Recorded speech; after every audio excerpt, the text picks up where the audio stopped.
I was in Germany from the 14th to the 21st of June in 2018, which is also the same time as the World Cup. It's when that was going on. So at the beginning of the episode, you get to hear me and Kevin, two nerds that don't know anything, talk about sports. It's horrifying. It's easily the worst thing that's been on the podcast so far, and I'm sorry, but I had to keep it in. I mean, it's not like we were going to talk about Germany for a whole hour. I did miss a couple things though. I should have talked about Germany's parks. It has really nice parks in the places I was. Berlin, Leipzig, Hamburg. Cool parks. I barely mentioned it. Also, I went to this place Little Portugal in Hamburg and I got some soup. I didn't mention that. It's not important. There's no story behind it. You don't care. But in Germany, the soup I got in Little Portugal was one of the most memorable things. So I just want to say it for my own sake. When I listen back to this episode, which I will do once a year. No, that's too much. Once a decade. Anyway, that's it. I'm trying to make this intro short. Da da da da da. Bad Travel Podcast. Vorüber Tag und Nacht, nur an morgen nicht gedacht auf unsere Art und Weise. Gesichter dicht an dicht, nimmt sich das letzte Licht, ja, und du fragst mich leise.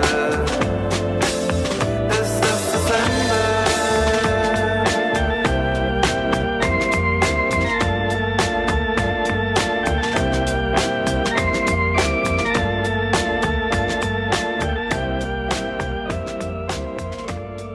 So anyway, how about this World Cup? How about it? Do you pay attention to this shit? Oh, yeah. Because I know you're the kind of like alternative person. You have alternative tastes. I feel like most Americans don't give a fuck, but you seem like the kind of guy that would be interested in it. Yeah. Am I wrong? Well, I think the key to liking soccer is to have, I think, a weird inferiority complex with Europe and the world. And that's kind of the base for liking soccer if you're an American. You're already like in a disadvantageous position to like it because you have to call it soccer. Because if you want to find anything out about what's happening, you have to type soccer in, or you have to like when you look on TV Guide, it's soccer. It's not football. So you're already at like a position of weakness if you're in the U.S. and you're a fan of this sport.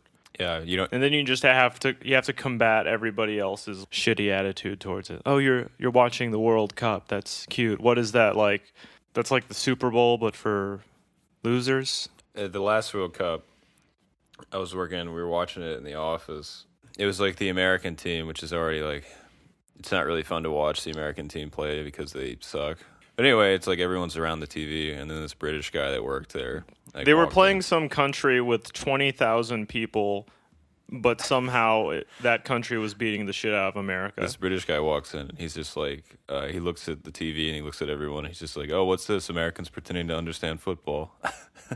Smug as I fuck. was like, I hope you Well, guys he all was- rose up he- and beat the shit out of them. he is British, so you know. An opportunity to be mean- condescending towards Americans. Yeah. Don't mind if I do. Well, that's why he moved here. It's just like I can do it all the time now. Mama, I just want to go to America and be a fucking asshole to people. Eat your diseased horse meat. It's straight from the Queen, it is. Soccer is interesting. I've only picked up shit from people that watch the game, so I still don't know what's going on. I don't know the meta game.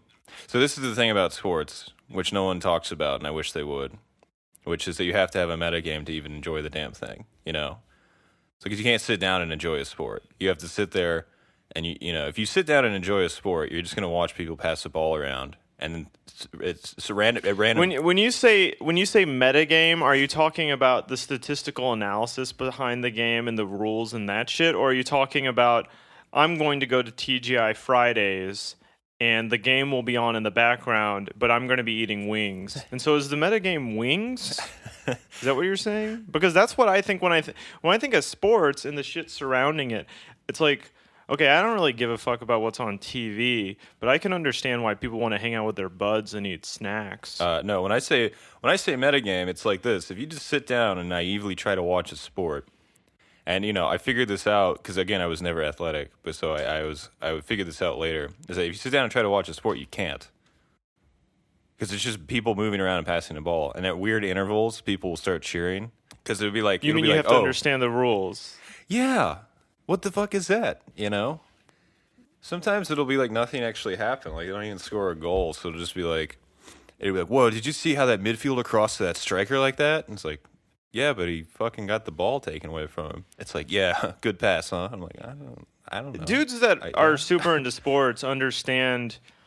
Yeah, it's like watching something from space. They can see all the movements and shit, but then also I think they have this weird empathetic connection with like every player's position. Because it's all really logical in a way. They're like they're all doing the best they can, and you get to see that interplay.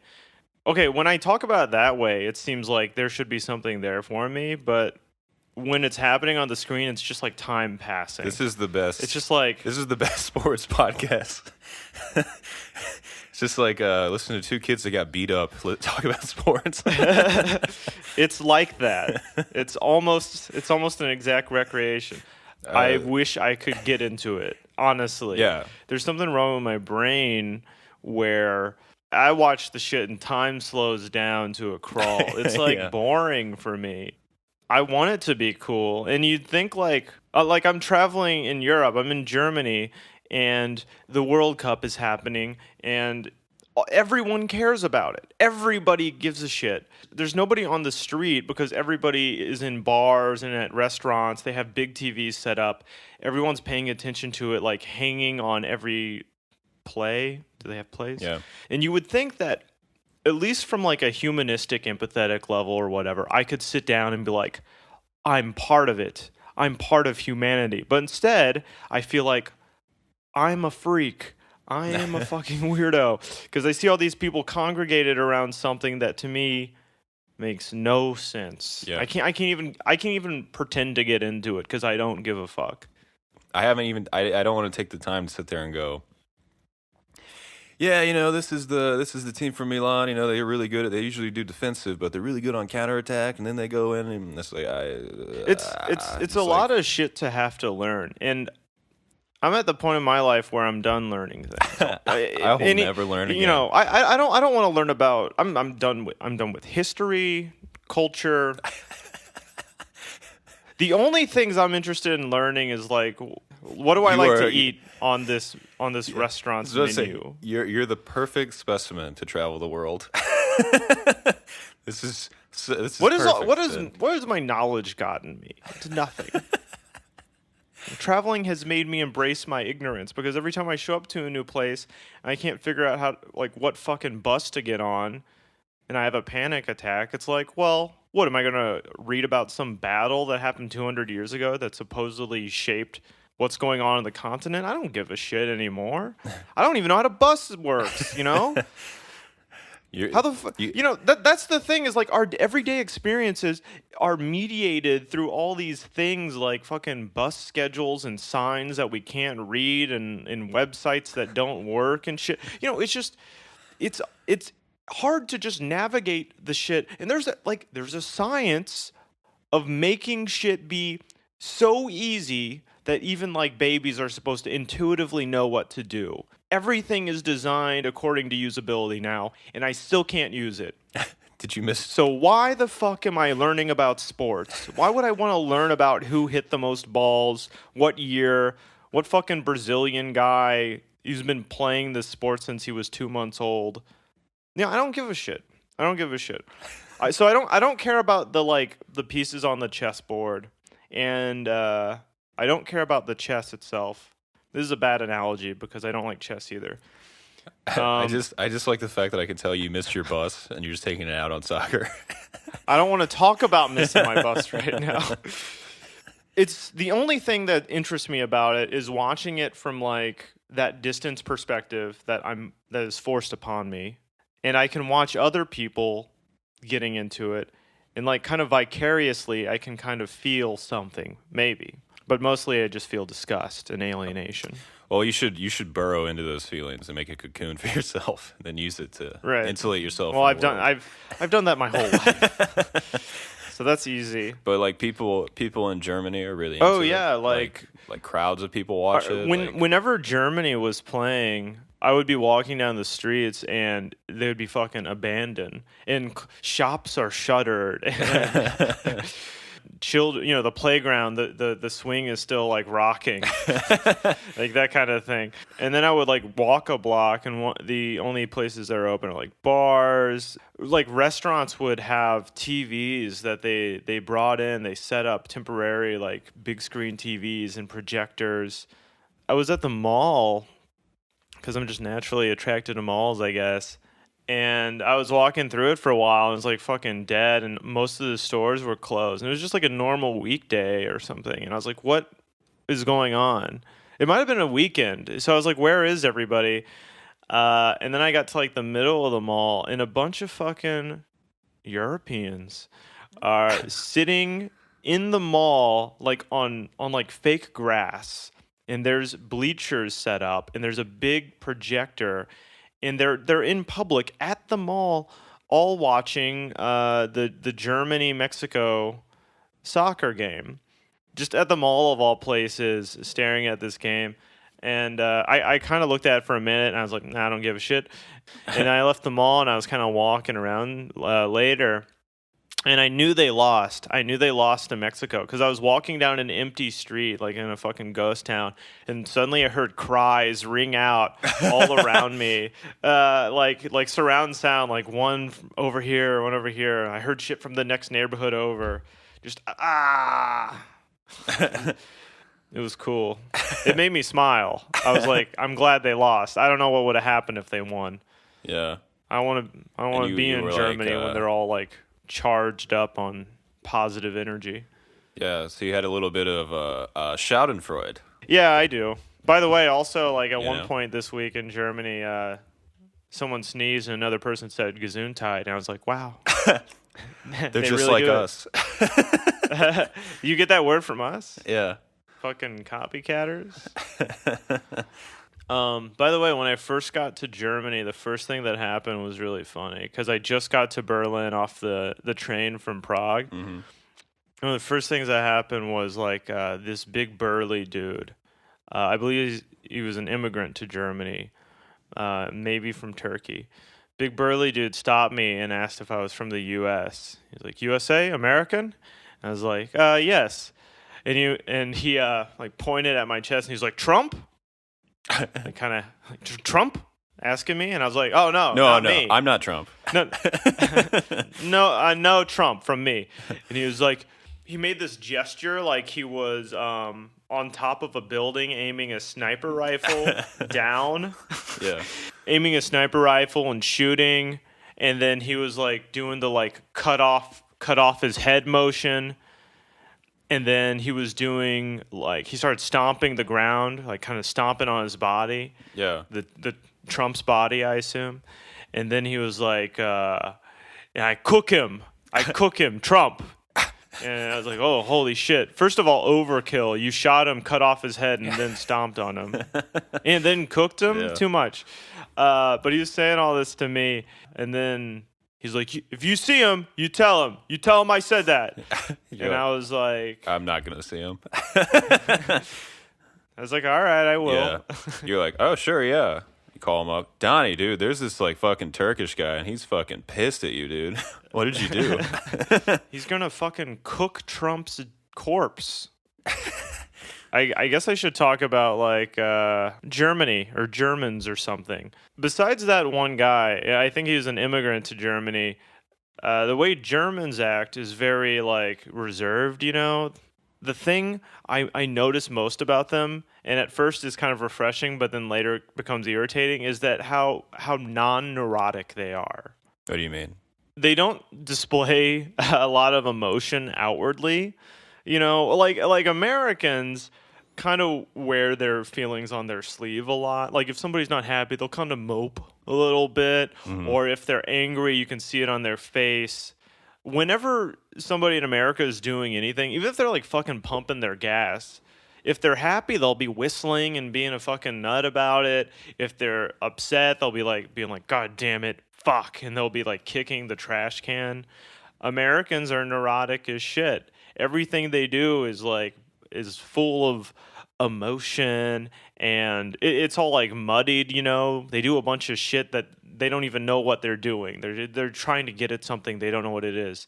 Germans are completely different. They're all like they play it very close to the vest. You walk around, everyone's like stony faced, and they're just fucking action oriented. They know what to do, and then they do the thing, and they don't feel weird about it because feelings don't enter in. Does that make sense? Yes. And I know that sounds like such a fucking a broad painting that I'm doing right now, but I swear if you just go to like a coffee shop in Germany and see the way like the service staff interacts with people and the way people talk to each other on the street or whatever, it's like, oh, there's an entire element of humanity that's just missing here. Because for me, like the sort of neurotic self-involvement is part of what makes you human in a way, because it's all I've seen, you know what I mean? Yeah. It's an essential part of the American psyche. I mean, Americans are fucked up. But in Germany, it's not there. So at first it's like there's a piece of you guys missing. Yeah. There's something wrong here in your souls. It makes them read, from my perspective, as being a little bit sociopathic. I know that's extreme, and how the fuck can you get that from, again, watching people talk to each other at a coffee shop? Trust me, it's there. You'll feel it. You'll feel the void. Not German women so much, but German men, I think, are a little bit frightening in how together they seem to have it. maybe their neuroses is just something they probably don't show it because they don't want to bother other people. You ever think about that? Maybe it's a selfless act. No. Maybe if you went up to someone and you were like, they're missing that part of their brain, is what it is. maybe you go up to someone and be like, "Hey, Andreas, how you doing?" And he should be like, "I'm in deep existential pain." They don't have. I'm talking about them like they're bugs. From what I saw, by and large, they don't have the thing that loops back on itself and becomes like very neurotically self-conscious. It's just not as much a factor for them, and it allows them to be a little bit more efficient. You know what I mean? And I looked this up. This is a real thing. This affects their society because if you look it up, they're like more productive per labor hour than like pretty much anywhere else in the world. Yeah. And they work less hours, but they're more productive. Yes. Why? They just do the thing. They don't get pissy about it. They know what they have to do, and it's not emotional. They just do. This comes across in when you're just walking on the street. Because you'll be walking on the street and you'll be getting passed by Germans the entire time you're walking. The default walk speed in Germany is 13 miles per hour. It's the most efficient way to walk, Derek. I saw like this dude, and he was smoking a cig, and he was drinking, and he was eating a sandwich, and he was listening to techno on his headphones. I was assuming it's techno, and he was doing all this stuff. His face was completely devoid of emotion, and he was walking 13 miles per hour, and I'm imagining that in his head he's just thinking like, I must get to point B. I have been at I was at point A, and now I must go to point B quickly, efficiently, without delay. It's frightening. It's a frightening place to be in, because you walk down the street and hordes of Germans are robotically moving around you. I mean, I would have to break into a light jog just to keep up with these people's default walking speed. And it's just weird to hear, like, not to shit on the German language, but it's not the most comforting thing in the world to hear quickly approaching from behind you. I don't know. That's my read on it. Also, another thing is, that's attractive, I think, to American girls. I met a couple American women who were dating German guys. Yeah. When they talk about their relationships, the thing that appeals to them, they all said the same thing. They could have all been dating the same guy. I love his ruthless efficiency.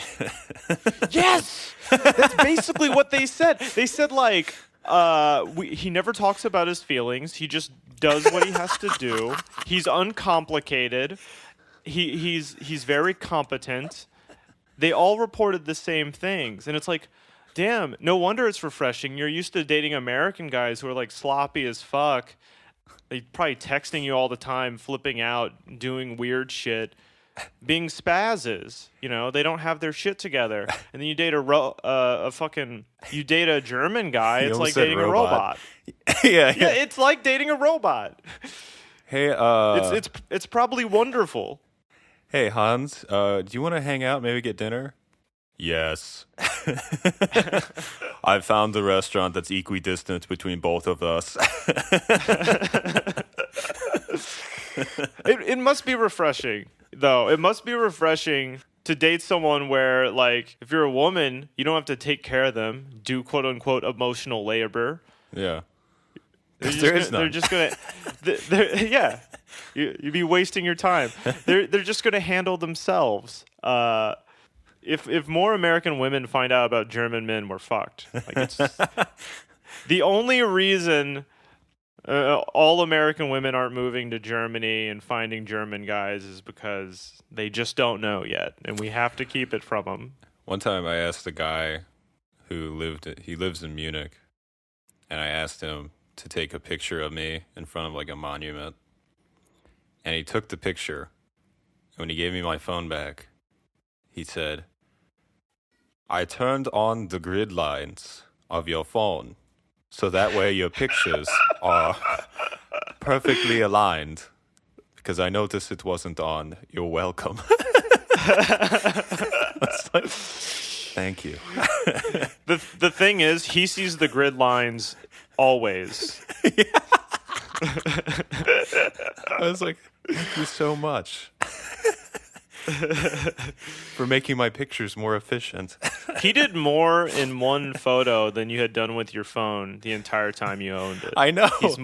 He like perfectly calibrated it. It's just like your pictures I are increased perfect. your battery capacity by 14% by just simply eliminating a few background tasks. You won't miss them, trust me. You walk into a dark room and your German husband turns to you.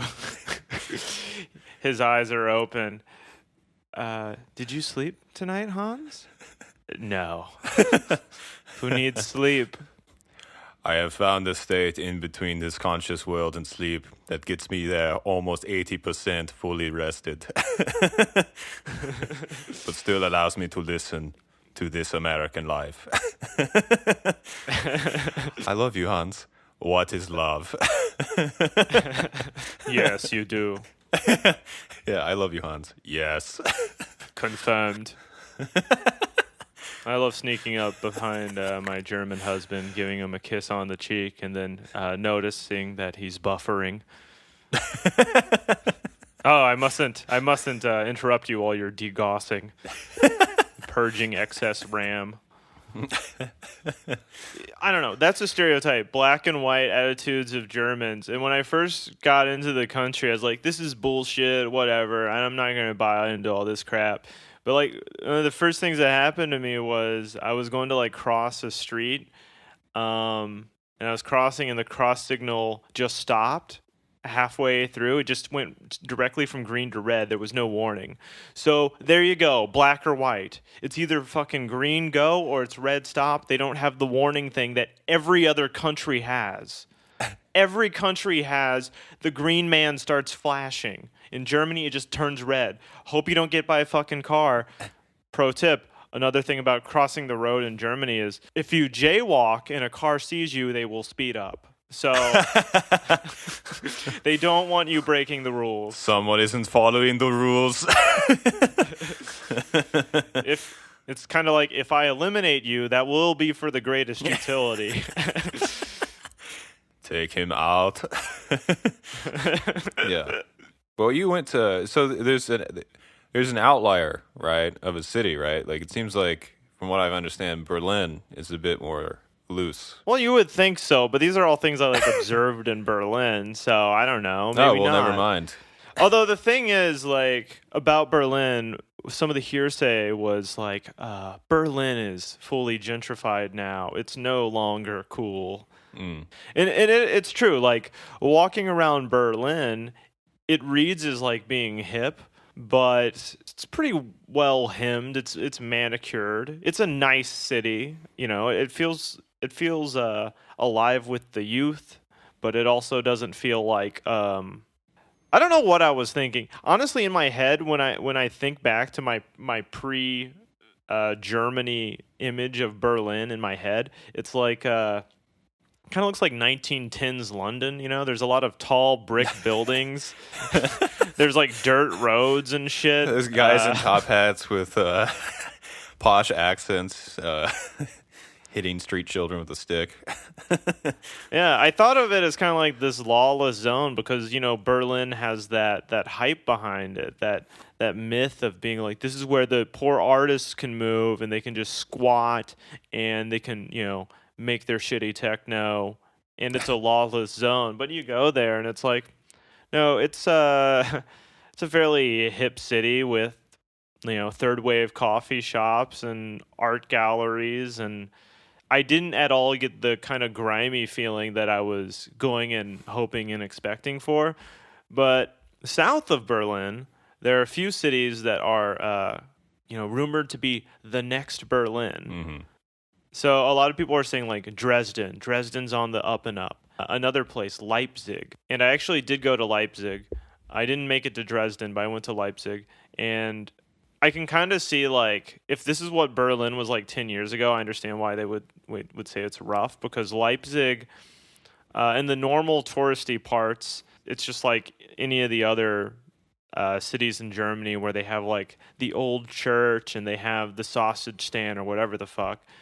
But when you get kind of like in the outskirts of the city or on the edges of the city, it's a bunch of overgrowth and rundown buildings, squatters' buildings. You can definitely tell there are people squatting there. There's a lot of graffiti. You can hear like bands playing rock music in buildings. In Leipzig, I saw a lot of teens hanging out, loitering. Like the only time I felt a little bit, I guess, not worried, but it was a little bit weird because I was like walking on a path and then suddenly in a field there's like just like a dozen teens looking as scary as they can, but kind of like 80s punk extras in a high school comedy. Like, because they have like cartoonishly dyed hair and denim jackets and with patches and shit like that. And you walked up and you were like, "Can I hang?" They just look so super stereotypical that it was almost like they didn't even look real. I mean, they certainly didn't look like any of the other Germans I saw, but they weren't chill about it at all. They were like going full in, like we're scary alternative youth. But then I was like walking. Did you call the past embassy? them. I called in an airstrike. Help, embassy! There's some disaffected youths here. But I got up closer and like I saw a couple of those kids playing like ping pong, and I was like, "Well, these kids ain't scary." We've perfected the angle of our mohawks. They're exactly 30 degrees between each spike. There was a lack of grime though that you can tell that grime used to be there because like when you visit the Berlin Wall, because that's like the main tourist attraction, right? You go to the Berlin Wall, what remains standing of it, and it's kind of disappointing because you think you're going to see like this relic of the past. I thought first of all, I thought it would be a lot bigger. It's wall sized, You could probably get over it with a run and a jump, Instead of looking like an industrial functional piece of like separation of two states, it looks like what it is.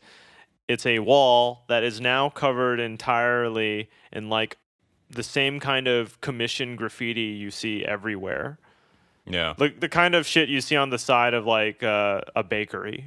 You know what I mean? Yeah. Like just generic, peaceful, hopeful graffiti done in a professional way. Yeah. It's every city now. I don't know. That's probably fine because I guess the alternative is they would leave the wall up and there would just be and shitty the graffiti GDR there. would still be there, and the Soviet Union would still be a thing. No, but I mean, like, what? It's either going to be like commissioned wall art that's kind of corny and has like a message about peace and happiness and whatever, or it's going to be they leave the wall up and it's going to be covered in shitty graffiti that's like, yo, the Ant-Man was here, whatever the fuck. Like, Yeah. I like the idea because when you said leave the wall up, it's like the wall is still there. Like the Berlin Wall never went down. It's like it's either we have that graffiti or East Berlin still exists. it's really not my place to choose, but I know which one of those is better. Yeah, I know a little bit about the like Leipzig and Dresden and all that. Is that they pretty much after German reunification, there was this massive brain drain to what was formerly West Germany. So like all of the intellectuals and professionals and shit they thought, hey, we can make more money if we go to the Rhine-Ruhr or Stuttgart or Munich. So they just abandoned it, which like just kind of KO'd those cities.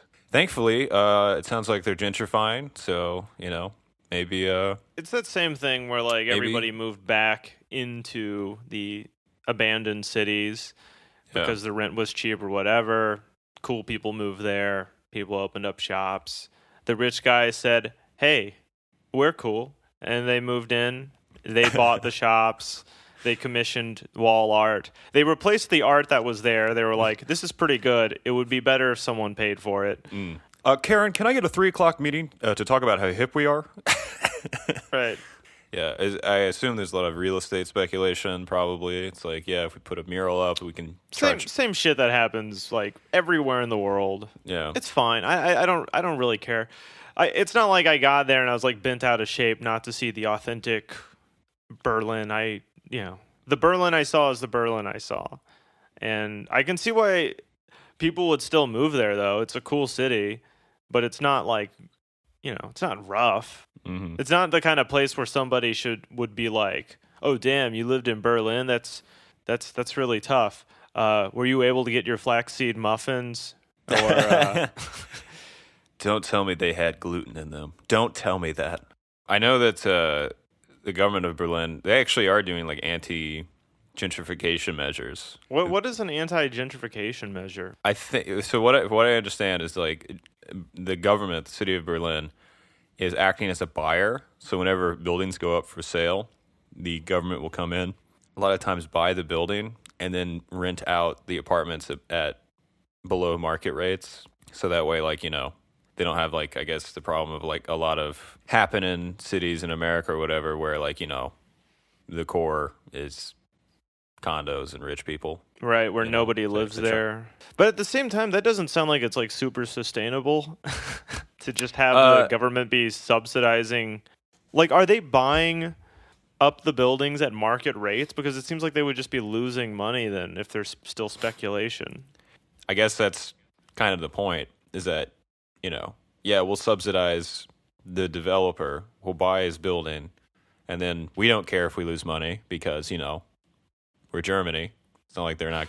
Oh, that's so stupid, though, because then, like, what? People are still paying the developer. So it's kind of like, oh, we can do this as long as the developer makes money. I mean, at the end of the day, it's still profit based. Someone's going to make money. It's not like they're going to be like, hey, developer, this is our building now. Go fuck yourself. Well, I guess that's just that West Germany attitude of yours, isn't it? Yeah. That made me think, though, like, when I was in Berlin, it's partly greatly due to the fact that I not very intelligent, but I didn't see a huge difference between West Berlin and East Berlin. Like, I couldn't tell when I was on which side or the other just by walking around. I'm sure, like, most of the buildings were built before that distinction, but and of course the wall came down a long time ago, but there doesn't really seem to be a lot of there's nothing there that you can tell there was ever a wall, really. Unless you were like looking on your map every now and then, which is what I was doing. One other thing that might let you know what side you're on, this is kind of what I think is interesting. Most of the touristy shit, the things you would want to see, the monuments and like the public works that are attractive to people are on the East Berlin side. Which side's the Brandenburg Gate on? I don't remember. I saw the gate. It's fine, but I don't remember. That's on this thing called Monument Island where they have like a bunch of different shit. That is kind of funny if they put all their monuments in one area. It's like, yeah, you guys go here. Don't bother us. Oh, not Monument Island. It's called Museum Island. That is one cool thing about Berlin is if you want to do the touristy shit, you could probably just do it all in one day because you can just go to one place and all the museums, all that touristy kind of shit is pretty central. Mm-hmm. I was disappointed too about Berlin because it has the reputation of being cheap. Like food and stuff wasn't very expensive, but I couldn't get an Airbnb or a hotel because they were like fucking 60, 70 euros in Berlin, which is supposed to be the cheap place. Like rumored to be the place where people go and squat and people go there and they supposedly pay like $200 for their apartment. So I had to stay at hostels all week, and hostels suck. But I've been able to break it up between staying at a hostel a couple nights and staying at a hotel or an Airbnb for a night or two. That's what I've been able to do through most of Europe, but not in Germany. I've been at hostels all week, and I fucking hate it. I hate it because not only am I a shitty ass hostel, but I'm paying 20 or 30 euros, like the same amount I'd be paying for an Airbnb in a lot of these other countries, to stay at lame ass hostels. Like hostels in Europe blow. They're worse than hostels in Asia. Why do they blow? What's the difference? In Asia, there's still like hostels that are like party hostels, of course, but they're party hostels because they have stupid ass names like Reggae Mansion or Monkey House or whatever the fuck. They got like a dorky ass name. In Europe, it's just like, this is the City Backpackers Hostel, but you get there and it's a party hostel, and it's a party hostel because the room is bare as fuck. It's just like 6 bunk beds. It looks like somebody threw them together in a fucking weekend in their shed. They're like made out of shitty wood. The beds suck. The only amenity that the hostel has is a bar that's playing fucking bad music all day and all night, really loud. There's like a difference in the business. In Asia, the hostels are kind of like you pay because you want to go to sleep. And in Europe, it's like you pay so that you can sleep at the bar. Because the main part of the business, I think, the bar, that's where they make all their money. I was staying at a hostel early in the week. It's like the highest rated hostel. I do my research. I'm not a dumbass. I want to be at the best hostel, especially if I'm paying all this money for it. I could barely sleep because they were just playing this shitty music all night on a weeknight. It was like fucking Britney Spears, Spice. It's like old pop music. It's that shitty 90s nostalgia trend that's like permeating everything. I don't even think it's that, because it was like at sub-ironic levels. No, really? Yeah. I think they were just playing whatever. Like, they were playing what they thought was like good music. No. Yeah, because sometimes the song would stop and they would start playing another song. And to me, that doesn't read as ironic at all. That's them trying to play the best shit. They were trying to play the best shit, and they were playing like Train. But like this kind of shitty music, and like the fact that you go downstairs to the bar and it's a bunch of like strangers in this weird like socially obligated space where they're trying to have fun with each other. It just feels so constructed. It's not like a normal bar, The vibe's off. The vibe is way the fuck off. The vibe is middle school dance. It's like somebody dropped us off here. We have to hang out with each other. Let's try to get along. And we're listening to Britney Spears. I think did anyone at any point play Disturbed's Down with the Sickness? No, I mean I would have thrown down for that. No, I wish. Or Let the Bodies Hit the Floor. Hell yeah. Later, I was in Hamburg And I was like, I definitely don't want that shit to happen again. So I paid even more money. I paid extra. I paid like 35 euros to stay in a hostel that explicitly does not have a bar as part of it. I read like all the reviews, and a lot of them were like negative because they were like, this place doesn't have a bar. I was like, thank fucking God. It was also the only hostel I saw in Germany that had curtains. So that's like a common thing in Asian hostels. Like you'll stay in a hostel, you get in your bed and you can put the curtain up. So you kind of feel like you have some privacy. Yeah. So I paid extra for that, but it was still kind of, like the people you meet in hostels are fucking weirdos. I met someone who's like, I'm a digital nomad. This chick, this chick like works from her laptop. I'm a digital Neanderthal. I'm a digital barbarian. I carry this club around and I beat the shit out of digital nomads. She works from her laptop and stuff. And I was like, oh, that sounds pretty cool. You can travel wherever you want. And it's great. And she was like, yeah, I'm a mindset coach. I guess I can't go too hard because it's like a fucking mindset coach. Anyway, back to the podcast. Right. I don't have any great pride about myself. Okay, I'm not saying I'm better than a mindset coach, but I at least have like the sanity not to go around calling myself a mindset coach.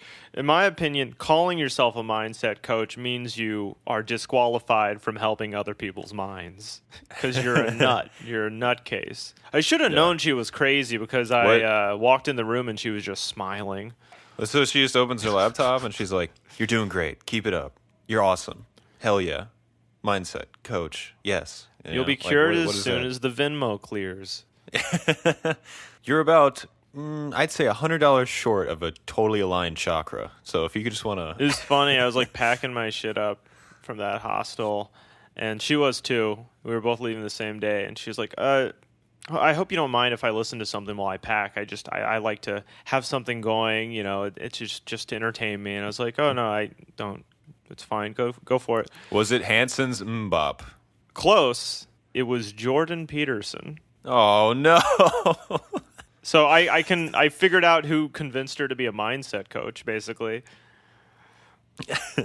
It was really disturbing because I was in the shower when she started playing it, and I heard through the wall with all the reverb, like, yeah, but the agents of chaos have infiltrated the academia. I was like, oh my God, is he here? Horrifying to hear that fucking guy when I'm nude in the bathroom. I've distilled all of life down to 12 steps.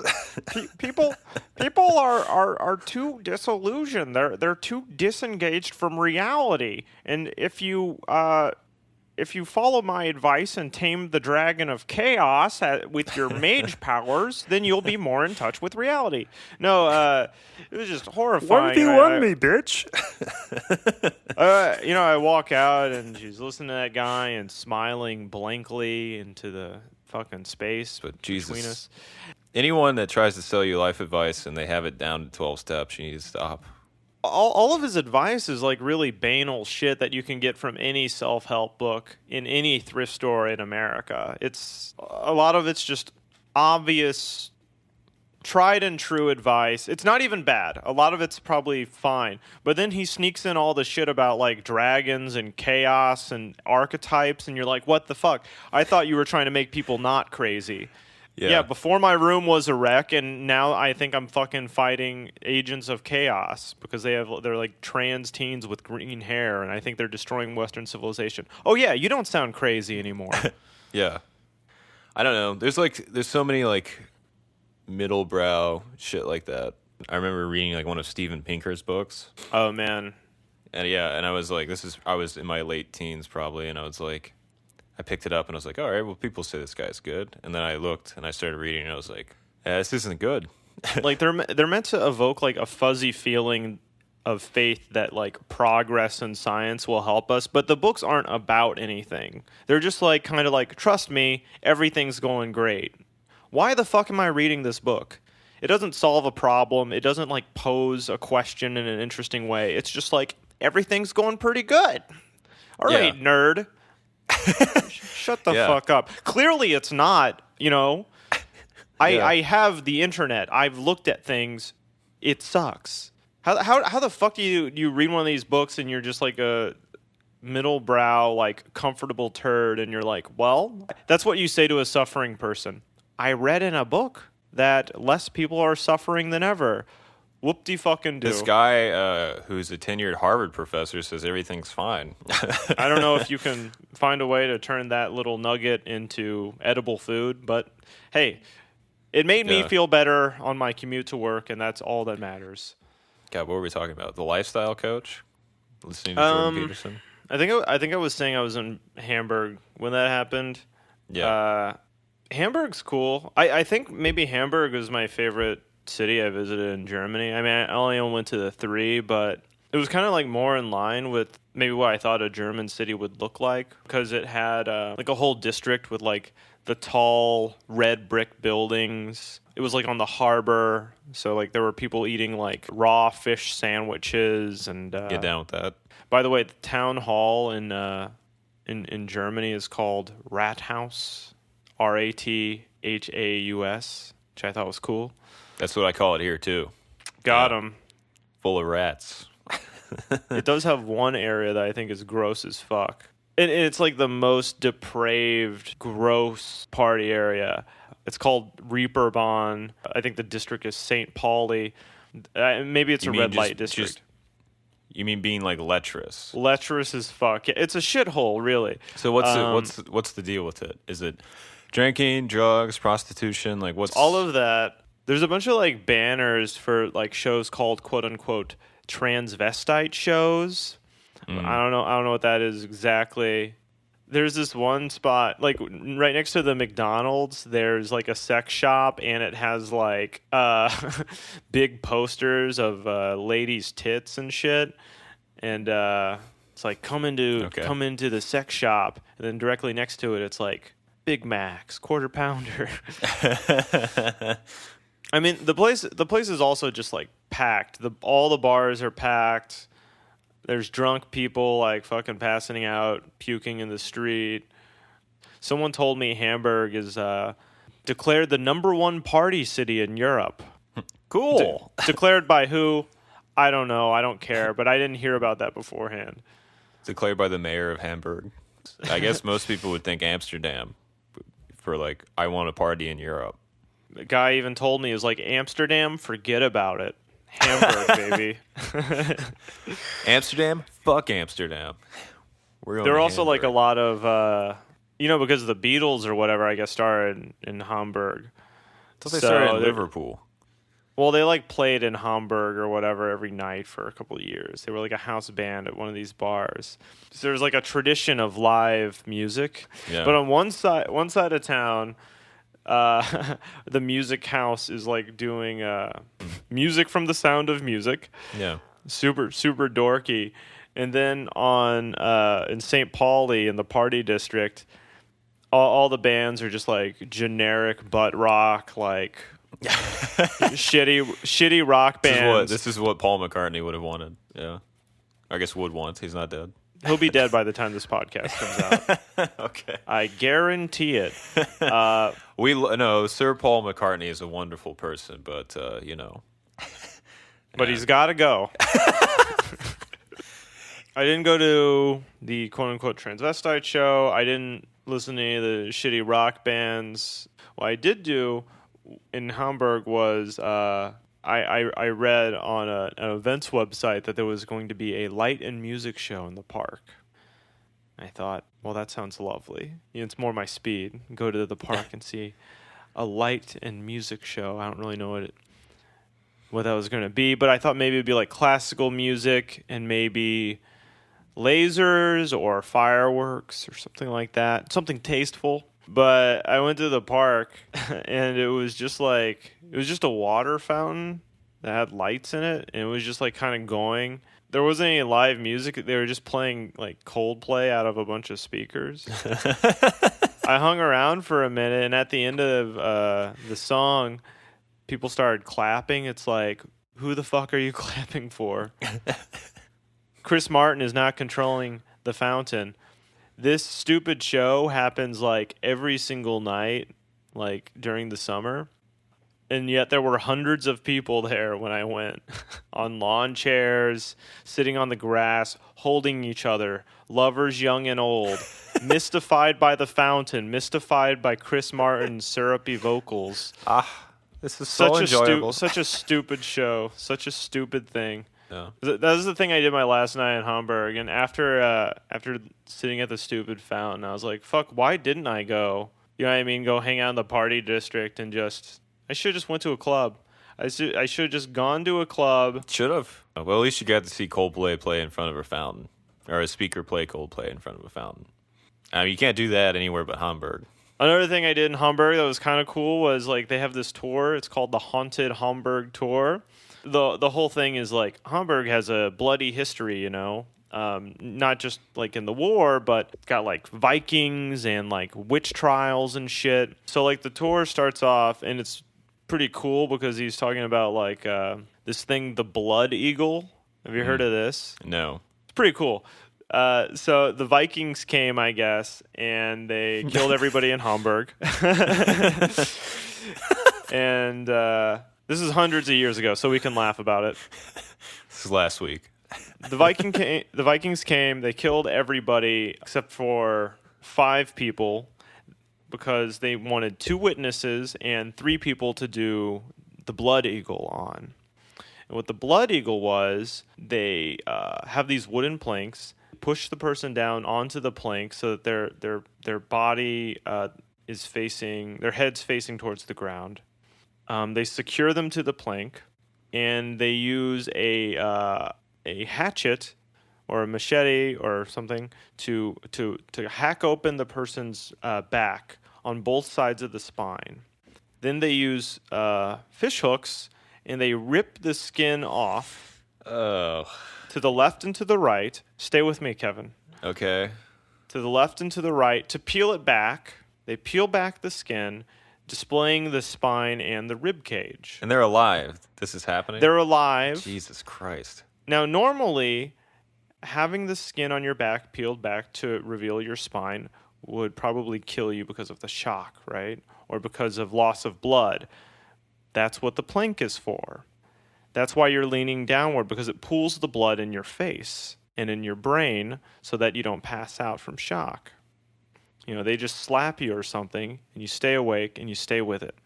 So they've got the person's ribs and spine displayed, and what they do is they take the same the same hacking tool, the same axe, and they whack away at the ribs one by one on each side, and they peel back the ribs from the back. They take out all the ribs, and so now all you have is just the spine, and the person's viscera, their guts, are on full display. They have easy access to it. And what they do is just one by one. They were very scientific, the Vikings, because they had some trial and error, I guess, with their victims. And so one by one, they would like kind of remove some of the guts, some of the organs. They would take out the organs one by one until they got hold of the lungs. So what they did with the lungs was they took them out from behind, one on the left, one on the right, and they hung it up around the person's shoulders so they're hanging next to their face. That's the Blood Eagle. It kind of looks like a bird. It's their wings. And they would leave the lungs displayed like that, and they would leave the person's body cavity open. They would wait for the person to suffocate, because that's what killed them, not loss of blood. They would suffocate because their lungs are laying outside of their body. That's the Blood Eagle. That's how they started off the Haunted Hamburg tour. I think I'm going to hurl. There was a woman there who was getting lightheaded, and she almost fell and busted her head on the sidewalk. What the fuck is wrong with Europeans? Do you know what I mean? Like, Jesus Christ. Like, this is all of, like, medieval Europe. It's basically these kind of shit. It's just like... I guess you get creative when the only way to send a message is to cut open people and mutilate them. And send a message to who? They killed everyone else. Send a text message. I don't know. I don't know what the message was. Also, you got to think, like, who told these stories about Vikings? The Christians. You know, the people that wanted to make the Vikings look bad. It might have just been some made up bullshit. Who knows? And then what did the Christians do, by the way? They turned around and do the witch trials. So who the fuck, who's to say? I don't know what my point is. You torture me, I torture you. Who's to say? Yeah, that's a good. The truth is in the middle. That's what It's in between the Blood Eagle and the witch trial. The witch trial shit was weird too. When you watch like a movie about the witch trials, it misses the point entirely. Because what's scarier? The idea that you're being called a witch that you're not guilty of, you can't prove your innocence. The only way to like prove you're not a witch is to be tortured until you die and you never say you're not a witch, or you say you're a witch and they torture you to death anyway. That's horrifying. That's scary. But the way horror movies do it is yeah, the scary thing is witches are real, Yeah. They really can fly. Wouldn't that be spooky? It's like, no, man. The reality of it is way more fucked up than, yeah, they can make cats talk and shit. Yeah. Ate some German food. Oh yeah, which one of the 400 kinds of sausage did you eat? I ate the one that is the most hyped. I ate the currywurst. Hell yeah, that sounds pretty good. It's good, but it's like gross. Why? You can simulate it in your apartment, okay? You just cook a hot dog, get some curry powder, forget the bun. Just put the hot dog in a huge bowl filled only with ketchup and mayonnaise. Sprinkle some curry powder on, not even a lot. It barely tastes like curry. And then just drink the mayonnaise and ketchup mixture. They don't put the seasoning in with the meat? It's not a strong curry flavor. It tastes like, because the sausage is covered completely in ketchup. It's served with fries, and the fries are completely smothered in mayonnaise. The main thing that currywurst is a delivery vehicle for ketchup and mayonnaise. And it's good. It's good. I can see why a bunch of people eat it while they're drinking. It's like a parody of bar food. It's like the uncanny valley of street food. I take the Chicago approach on that, which is ketchup.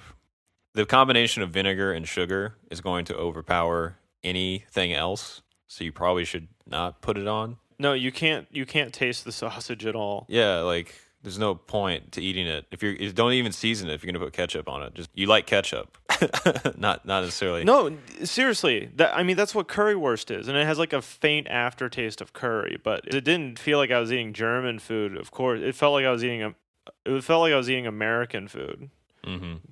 And I just think that like if somebody takes currywurst and they like bring it to America in like a fast food chain, that's it. Game over, man. It'll kill everyone in America. People will just eat it until they fucking die. Well, thank God that's not happening right now in America. That's all I can say. People kept telling me like I had to try German bread. They're like, oh man, German bread is so good. It's so good. And I would get like bread with meals, and it'd be fine, but it would just be like normal dinner roll type of bread. So I was like, okay, it's fine. But I finally went to like a small bakery specifically to get a bread roll. It was like 50 cents. I got a dark roll, and it was the best bread I've had in my life. It was very good. Okay. It was just like this super dark, very flavorful, fresh, dense bread. I understand it. I understand the hype. I think if you go to Germany, yes, get some bread, but go to a bakery and get bread. Don't do what I was doing and just like eating the bread that came out like with food and then thinking German bread is just normal. It's not. It's on another level. Another food related note. I would like to apologize to Schnitzel. The Schnitzel fans have sent me lots of death threats. All the Schnitzel I had before was like really dry. I mean, like I ranted about it for like 40 minutes or something insane. Like, I don't like Schnitzel. Schnitzel's, because it felt like really hyped up.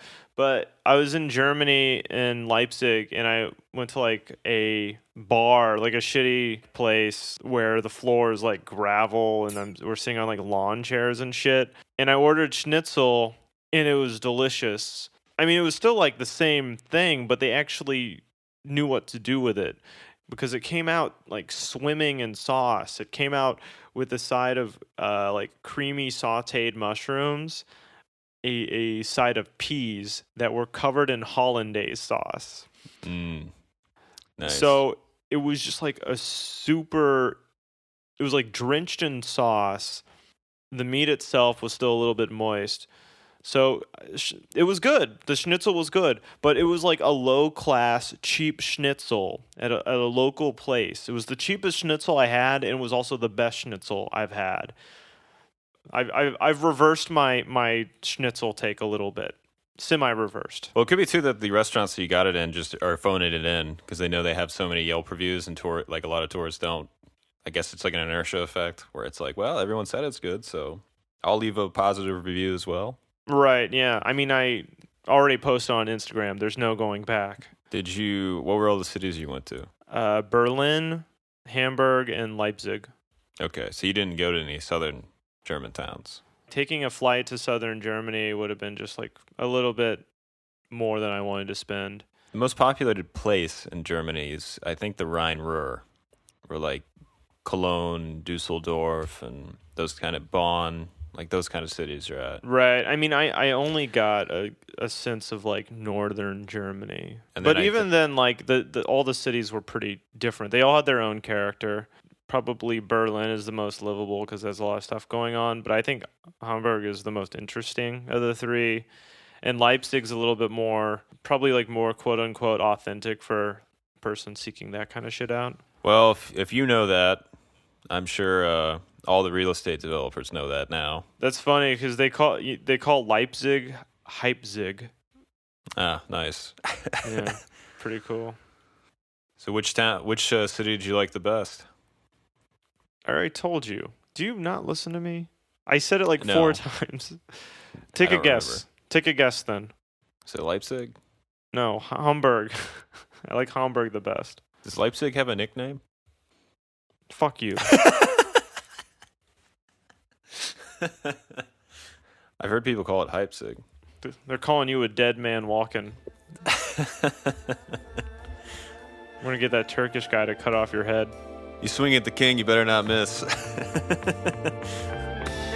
das Ende, fragst du mich? Ist das das Ende, fragst du mich?